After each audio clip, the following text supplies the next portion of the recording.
Setelah melalui negosiasi yang penuh drama, akhirnya ada kabar signifikan yang membawa harapan baru bagi Timur Tengah. Hamas berjanji akan membebaskan sandera Israel yang ditawan di Gaza pada Senin pagi besok.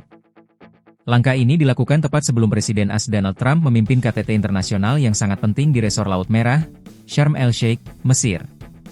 Pertemuan ini akan dihadiri lebih dari 20 negara, termasuk Sekjen PBB dan para pemimpin Eropa, dengan tujuan mengakhiri perang dan mengawali era baru keamanan regional.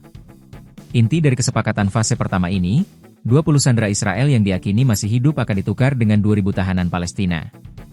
Namun, tantangan terbesar terletak pada fase selanjutnya, yaitu pelucutan senjata Hamas. Mari kita bedah detail rencana perdamaian Trump dan mengapa pelucutan senjata Hamas disebut tidak mungkin. Jadwal kunci, Senin pagi dan KTT damai. Janji pembebasan sandera pada Senin pagi menjadi momentum starter bagi KTT yang akan berlangsung pada Senin sore di Mesir. Janji Hamas. Pejabat tinggi Hamas, Osama Hamdan, mengonfirmasi kepada AFP bahwa pertukaran tahanan akan dimulai Senin pagi sesuai perjanjian yang ditandatangani. Angka pertukaran, Hamas akan membebaskan 20 sandera yang diyakini masih hidup.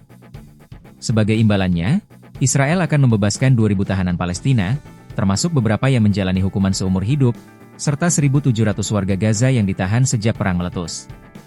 Pemimpin KTT, Presiden AS Donald Trump dan Presiden Mesir Abdel Fattah al-Sisi akan memimpin pertemuan ini di Sharm el-Sheikh.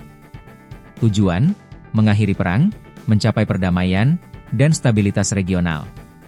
Peserta kunci, Sekjen PBB Antonio Guterres, PM Inggris Keir Starmer, Presiden Prancis Emmanuel Macron, PM Italia Giorgia Meloni, dan PM Spanyol Pedro Sanchez.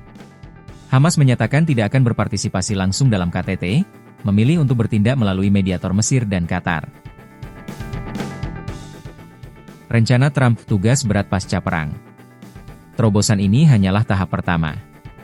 Para mediator menghadapi tugas yang jauh lebih rumit, yaitu mengamankan solusi politik jangka panjang. Penarikan bertahap, Israel akan melakukan penarikan pasukan secara bertahap dari kota-kota di Gaza.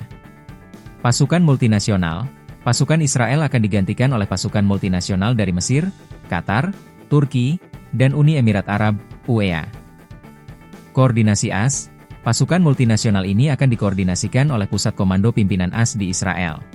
Syarat utama, tahap kedua dari rencana Trump mensyaratkan Hamas menyerahkan senjata dan mundur dari pemerintahan di Gaza. Penolakan Hamas, pejabat Hamas menyebut pelucutan senjata adalah tidak mungkin dilakukan dan bahwa tahap kedua rencana Trump mengandung banyak kerumitan dan kesulitan. Kepulangan sandera pada Senin pagi menjadi momen puncak negosiasi, yang juga didahului oleh kunjungan tim penting AS, termasuk Laksamana Brad Cooper, Steve Witkoff, dan Jared Kushner, ke Gaza dan pertemuan haru dengan keluarga sandera di Tel Aviv. Namun, di tengah kebahagiaan para keluarga sandera, realitas di Gaza tetap kelam. Serangan Israel telah menewaskan lebih dari 67.000 orang dan menyebabkan krisis kemanusiaan parah. Menurut Anda, apakah KTT Mesir yang dipimpin Trump akan mampu memaksakan solusi politik jangka panjang, terutama ketika Hamas secara tegas menolak syarat pelucutan senjata? Sampaikan analisis Anda di kolom komentar.